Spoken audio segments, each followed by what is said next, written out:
یہ تمنا رکھتا ہے کہ لوگ اس کے لیے کھڑے ہوں، اللہ اس کو دنیا میں اور آخرت میں ذلیل فرمائے گا۔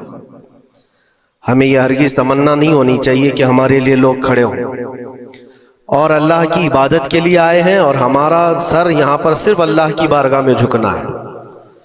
اور یہاں پر اللہ اکبر جب کہا جاتا ہے اللہ سب سے بڑا ہے، پھر کسی کی طرف توجہ نہ ہو، باہر تعظیم و تکریم، عزت و وقار سب اپنی جگہ پر، یہ اللہ کا گھر ہے اور خالص اللہ کی عبادت۔ بہرحال درود پاک پڑھ لیں۔ اللہم صلی علی سیدنا محمد معدن الجود والکرم وآلہ واصحابہ الکرام وابنہ الکریم وبارک وسلم صلاة دائمة سرمدا ابدا۔ اللہ تبارک و تعالی نے قرآن پاک میں ارشاد فرمایا کہ اللہ کی طرف بڑھنے کے لیے تم راستہ تلاش کرو اور محنت کرو، اور اللہ نے انسان کو دونوں طاقتیں دی ہیں، خیر کی بھی اور شر کی بھی، اچھائی کی اور برائی کی، دونوں کی طاقتیں اس کے اندر ہیں۔ خیر والا جو مادہ ہے اس کو اچھائیوں کی طرف لے جاتا ہے، اور شر والا مادہ اس کو برائیوں کی طرف لے جاتا ہے۔ جب یہ دونوں چیزیں انسان کے اندر موجود ہیں تو انسان کبھی نیکیوں میں غالب آ جاتا ہے اور کبھی برائیوں میں غالب آ جاتا ہے۔ یہ شروع سے معاملہ چلا آ رہا ہے، اور انہی معاملات کو لے کر انبیاء کرام علیہم السلام بندوں کی ہدایت کے لیے آتے رہے۔ اللہ تبارک و تعالیٰ نے بندوں کو یوں ہی نہیں چھوڑ دیا، بلکہ اپنے پیغمبروں کو بھیجا، اور خیر اور شر کے درمیان تمیز سکھانے کے لیے انبیاء آتے تھے، یہی بتانے کے لیے کہ تم جس راستے پر چل رہے ہو اگر یہ غلط ہے تو غلط اور صحیح ہے تو صحیح۔ اور آخر نبی ہمارے آقا محمد صلی اللہ تعالی علیہ وسلم کے بعد پھر یہ کام امت کے علماء اولیاء انجام دیتے رہے۔ آج جو ضروری بات میں عرض کرنا چاہتا ہوں وہ یہ ہے کہ اسلام کا جو نظام ہے خیر کو پھیلانے کے لیے ہے اور شر کو دبانے کے لیے ہے۔ اسلام پوری طاقت اس پر لگاتا ہے کہ خیر کا نشر ہو، اس کی تبلیغ ہو، اور برائیوں سے لوگ بچیں۔ اور آپ کو پتہ ہے اللہ تعالیٰ نے ہمارا لقب قرآن میں کیا بیان فرمایا؟ کنتم خیر امت، تم خیر امت ہو، یعنی بہترین امت ہو۔ اخرجت للناس، لوگوں میں اللہ نے تم کو سب سے بہترین امت بنایا، لیکن وجہ کیا ہے؟ کس وجہ سے تمہیں خیر امت کہا گیا؟ آگے خود اللہ تعالیٰ قرآن میں فرماتا ہے کنتم خیر امت اخرجت للناس تأمرون بالمعروف وتنہون عن المنکر، تم لوگوں کو اچھائی کا حکم دیتے ہو اور برائیوں سے روکتے ہو۔ یہ ہمارا خاصہ ہے، یہ ہماری اسپیشیلٹی ہے۔ اچھائیوں کی تعلیم دینا، اس کی ترغیب دینا، اس کی تبلیغ کرنا، اس کو پھیلانا، یہ اسلام کا نظام ہے، اور برائیوں سے روکنا یہ اسلام کا نظام ہے۔ اور خیر امت ہونے کے سبب آپ کو یہ کام کرنا ہی ہوگا۔ لوگ اگر یہ سمجھتے ہیں کہ یہ صرف مولانا لوگوں کا کام ہے یا مبلغ کا کام ہے، مائک ملے گا تو ہی تبلیغ کرے گا، نہیں، ہر مسلمان کی ذمہ داری ہے کہ وہ خیر کو اپنی طاقت کے مطابق لوگوں میں پھیلائے، اور برائی دیکھے تو اس کو روکے، اور برائی دیکھ کر کے خاموش رہنے والے کا وہی انجام ہے جو برائی کرنے والے کا انجام ہے۔ ایک حدیث میں ملتا ہے جبرائیل علیہ السلام ایک بستی پر عذاب نازل کر چکے تھے اللہ کے حکم سے۔ وہ بستی گنہگار تھی بہت، لیکن اس میں ایک نیک بندہ تھا، بہت پرہیزگار تھا، کبھی گناہ نہیں کیا تھا اس نے۔ انہوں نے اللہ کی بارگاہ میں پوچھا جبرائیل نے کہ مولا اس بستی میں ایک نیک بندہ بھی ہے، اس کا کیا کیا جائے؟ اللہ تبارک و تعالیٰ کا حکم جلال تھا کہ اس کو بھی اسی میں تباہ کر دو، عذاب میں اس کو بھی گرفتار کر دو۔ عذاب اس پر بھی آیا۔ جبرائیل علیہ السلام کافی دنوں کے بعد پھر رب تعالیٰ کی بارگاہ میں پوچھتے ہیں کہ اس کا کیا قصور تھا؟ وہ تو تیرا عبادت گزار بندہ تھا، نیکوکار تھا، گنہگاروں پر عذاب آیا، لیکن اس پر کیوں آیا؟ اللہ نے فرمایا وہ نیک تو تھا، لیکن اس کی آنکھوں کے سامنے برائیاں ہوتی تو اس کو کچھ فرق نہیں پڑتا تھا، یہ دیکھتا اور خاموش رہ جاتا تھا۔ تو گناہ کرنے والوں کا اور برائیوں کا اڈا سجانے والوں کا جو انجام ہے وہ دیکھ کر خاموش رضامندی رکھنے والوں کا بھی وہی انجام ہوگا۔ اس لیے امت کی ذمہ داری ہے یہ کہ آپ اپنے ارد گرد اگر برائیاں دیکھیں اور غلط بات دیکھیں تو اس کو روکیں، اور روکنے کی آپ کے پاس جیسی طاقت ہو، زبان سے روک سکتے، زبان سے، ہاتھ سے روک سکتے، ہاتھ سے، یہ دونوں کی طاقت نہیں ہے تو دل میں برا جان کر اس جگہ سے اٹھ جاؤ، اس جگہ کا بائیکاٹ کرو۔ یہ تو کم سے کم کر ہی سکتا ہے انسان۔ ہو سکتا ہے آج کے دور میں ہاتھ کا استعمال تمہارے لیے بہت مصیبت بن جائے، تمہارا اس کے اوپر حکم نہیں چلتا ہو، زبان کا استعمال نہیں کر سکتے ہو، مجبور ہو، تو اس میں کیا مجبوری ہے کہ اپنے دل سے برا جان کر کے اٹھو؟ اور یہ بھی نہیں کرتا تو سمجھ لو کہ ایمان کا آخری حصہ بھی اس کے دل سے چلا گیا۔ ایمان جس کے پاس تھوڑا سا بھی باقی ہے وہ برائیوں کو دیکھ کر کے وہ برانگیختہ ہوگا، اس کی طبیعت برائیوں کو دیکھ کر کے ماننے کو کبھی تیار نہیں ہوگی۔ اس لیے خیر امت کا جو سٹیٹس ہے اس کو مینٹین کرنا ضروری ہے۔ یہی تو بات ہے میرے عزیزو، ہزار طرح کی مصیبتیں آئیں ہم پر، لیکن ہم اس مشن کو نہیں چھوڑ سکتے جو ہمارے ایمان کا حصہ ہے، جو ہمارے ایمان کا حصہ ہے۔ ہمیں جو برائی نظر آئے گی اس پر بولنا ہم پر واجب ہے، اور اس پر بھی خاموش اور مصلحت کی اور حکمت کی بات کر کے اس کے بہانے سے گوشہ نشین ہو جانا یہ امت کی ذمہ داری نہیں ہے۔ یہ تو راستہ تلاش کرنے اور بہانے کی بنانے کی ذمہ ایک سوچ ہے۔ باقی ہر عالم دین ہو، ہر مومن ہو، برائی کو دیکھے تو اس کا اظہار کرے اور لوگوں کو روکنے کی کوشش کرے۔ ایک بات اور میں بتاؤں، معاشرے میں کچھ سود خور ہیں، کچھ شرابی ہیں، اور ان کے متعلق ایسا ہے کہ وہ اچھا اثر و رسوخ رکھتے ہیں۔ ہمارے علاقے میں ایک مرتبہ ایسا ہوا تھا کہ مجھے ایک جگہ تقریر کے لیے بلایا گیا اور کہا گیا پہلے ہی سے کہ یہاں پر سود کا کاروبار زیادہ چلتا ہے، آپ اس پر برائے کرم کچھ نہ بولیں، کیونکہ ہمارے محلے کے بڑے بڑے ذمہ دار لوگ جو ہیں وہ سب اس کاروبار میں مصروف ہیں، آپ سود پر کچھ نہ بولیں، باقی آپ کی ہر تقریر سننے کو تیار ہے۔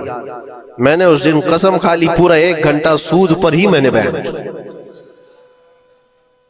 نہیں بلانا اس کے بعد نہ بلاؤ، لیکن ہم سمجھوتا اس بات پر نہیں کرتے کہ تمہاری طبیعت دیکھ کر کے بات کریں، ہم رسول اللہ کی شریعت دیکھ کر بات کریں۔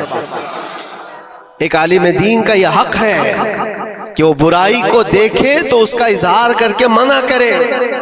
مخالفت ہوگی، ہمیں پتہ ہے، برائیاں کرنے والے کریں گے، لیکن یہاں پر ایک بات مجھے یاد آتی ہے، اس بزم میں مقصود ہے اصلاح مفاسد۔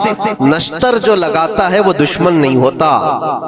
ڈاکٹر تمہاری پھوڑی کو اگر کاٹتا ہے چاقو سے تو وہ قاتل نہیں ہے، وہ کلر نہیں ہے، وہ تمہارے جسم سے پھوڑی کو کاٹ رہا ہے، وہ ناسور کو نکال رہا ہے۔ تمہارے اندر برائی کو اگر ہم روک رہے ہیں، برا تھوڑی دیر کے لیے لگے گا۔ اسی لیے میں اکثر ایک جملہ کہتا ہوں، بخار کی دوا کڑوی ہوتی ہے، نگل لو تو فائدہ ہے۔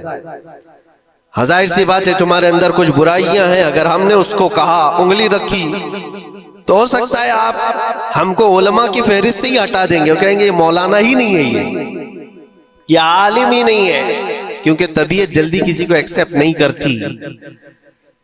برائیوں سے روکنا ایک بہت بڑی ذمہ داری ہے۔ جانتے ہیں مکہ مکرمہ میں سارے لوگ حضور پاک صلی اللہ تعالی علیہ وسلم کے ایسے فدائی تھے، اعلان نبوت سے پہلے کی بات کر رہا ہوں، حضور کے اخلاق پر کوئی انگلی نہیں اٹھا سکتا تھا۔ جتنی اچھائیوں کا حضور نے حکم دیا سب کو وہ ایکسپٹ کرتے تھے، مانتے بھی تھے، لیکن جہاں برائیوں کے لیے روکا کہ یہ غلط ہے، اس کو ایکسپٹ کرنے کو طبیعت نہیں مانتی۔ اتنے سالوں سے ہم کرتے آ رہے ہیں، ابھی آپ آ کر روک رہے ہیں، یہی تو دشمنی شروع ہوئی۔ اور ہم یہاں پر اسی بات کے لیے کہتے ہیں کہ یہ اللہ کے نبی صلی اللہ تعالی علیہ وسلم کے فرامین کے مطابق اور قرآن کے مطابق ایک بڑا جہاد ہے۔ برائیوں سے لوگوں کو بچانا، روکنا اور اپنے نفس کو بچانا، یہی جہاد جس کے متعلق حدیث پاک میں ملتا ہے رجعنا من الجہاد الاصغر الى الجہاد الاکبر۔ جو جنگ ہوتی ہے نا آمنے سامنے میدانوں میں، اس کو حضور نے فرمایا یہ چھوٹا جہاد ہے، اور برائیوں سے لڑنا یہ بڑا جہاد ہے۔ اپنے نفس سے لڑنا جو برائیوں کی طرف ہمیں لے کر کے جاتا ہے، یا برائیوں سے روکنا کسی کو، یہ بڑا جہاد ہے۔ میاں پہلوانی دکھانا، ایک دوسرے کو کشتی میں پچھاڑ دینا، یہ تو طاقت کا کھیل ہے، لیکن کسی کو برائیوں سے باز لے کر کے آ جانا، یہ بہت بڑی طاقت کا مظاہرہ کرنا ہوتا ہے، بہت بڑی۔ اگر تمہاری زبان سے کوئی بچ گیا برائیوں سے تو سمجھ لو کہ تم نے اس کے ساتھ ایک بہت بڑا کار خیر کیا ہے۔ اللہ کے نبی صلی اللہ علیہ وسلم فرماتے ہیں حضرت علی سے، یا علی لَأَن يَهْدِيَ اللَّهُ بِكَ رَجُلًا خَيْرٌ لَكَ مِنَ الدُّنْيَا وَمَا فِيهَا۔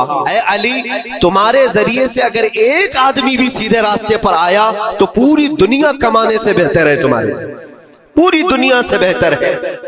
ایک آدمی اگر سیدھے راستے پر آ گیا تو اسلام کا پورا نظام یہ ہے، خیر کی طرف لوگوں کو بلانا اور شر سے لوگوں کو روکنا۔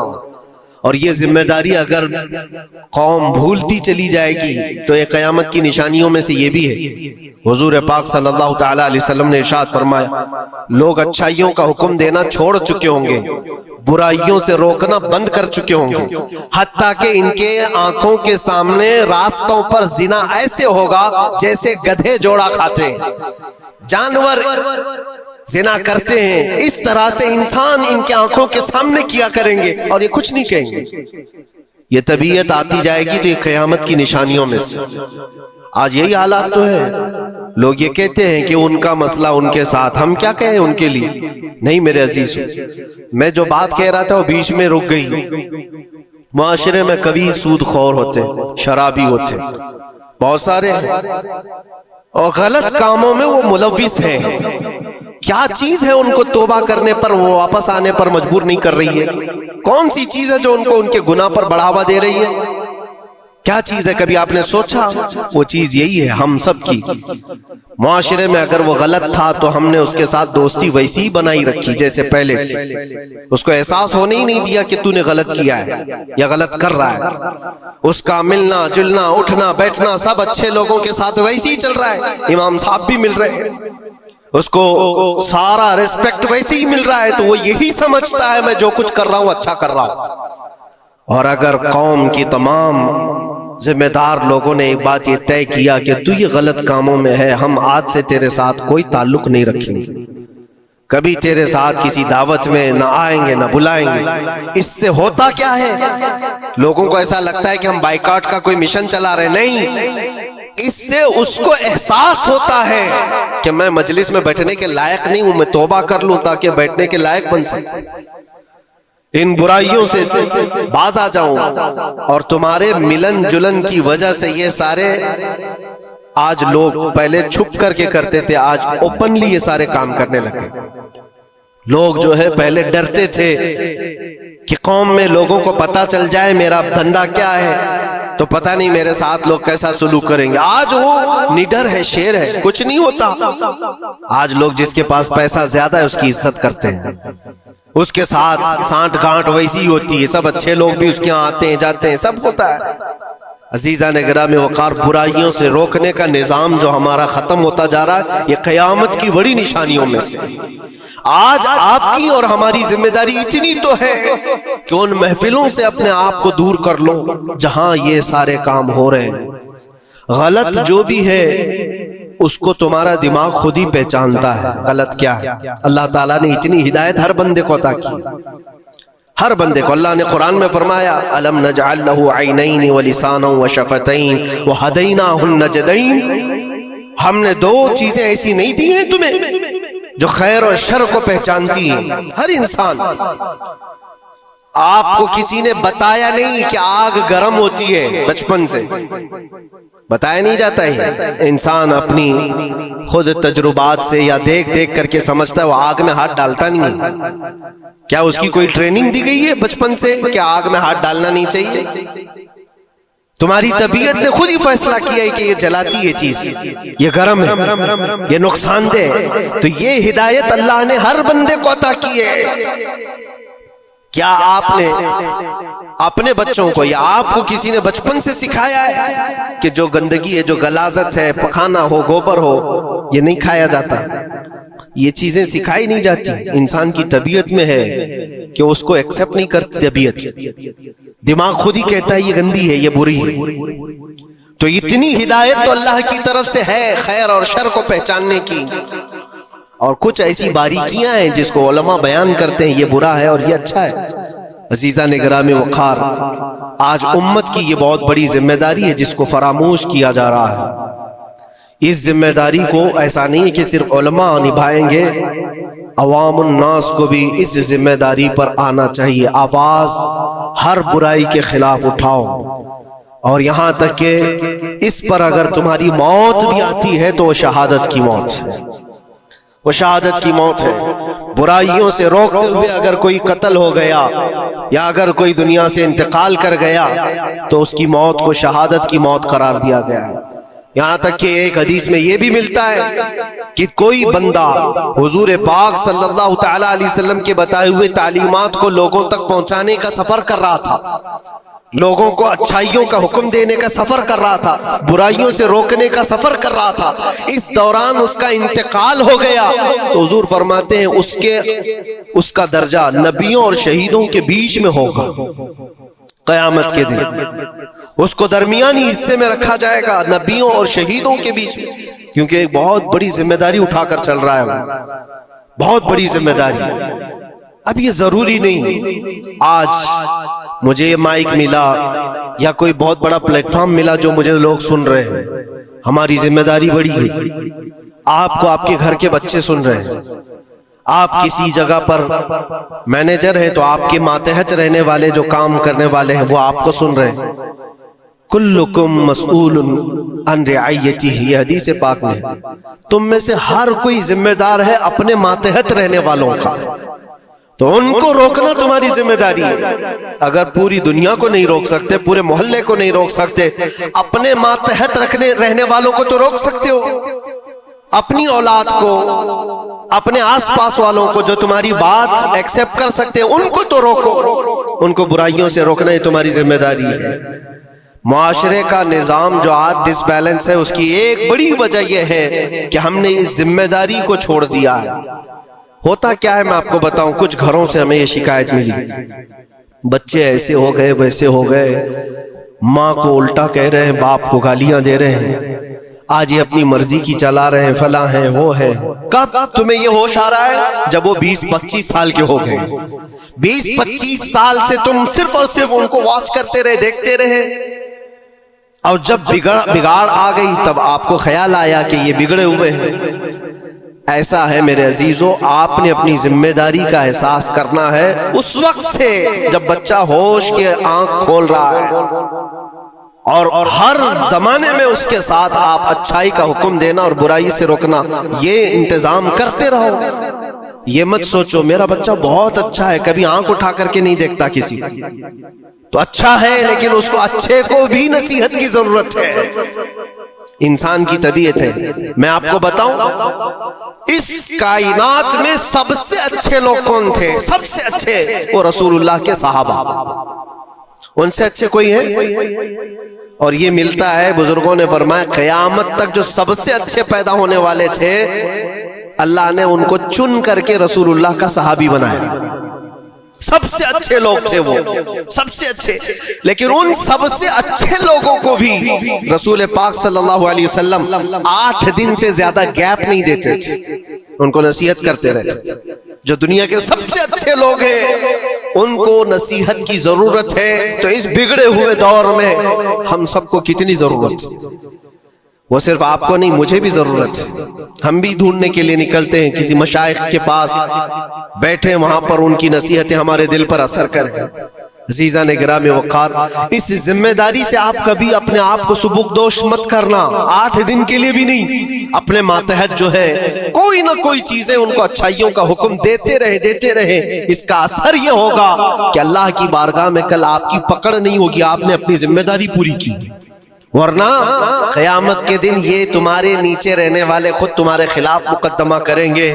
یہاں تک کہ ایک روایت میں یہ بھی ملتا ہے کہ ایک بندہ اللہ کی بارگاہ میں یہ مقدمہ کر دیا تھا کہ میرا پڑوسی جو آج جنت جا رہا ہے، اے اللہ اس کو تو جنت بھیج رہا ہے، میرے پڑوس میں رہتا تھا، اس کی نمازیں پوری ہیں؟ فرشتوں کے ذریعے سے کہا جاتا ہاں اس کی نمازیں پوری ہیں، حساب میں مکمل ہے۔ تو یہ مقدمہ اس بات پر کرتا ہے کہ اللہ اس کو روک دے، اتنی دن وہ نماز پڑھتا تھا، ایک دن مجھے بلاتا نہیں تھا،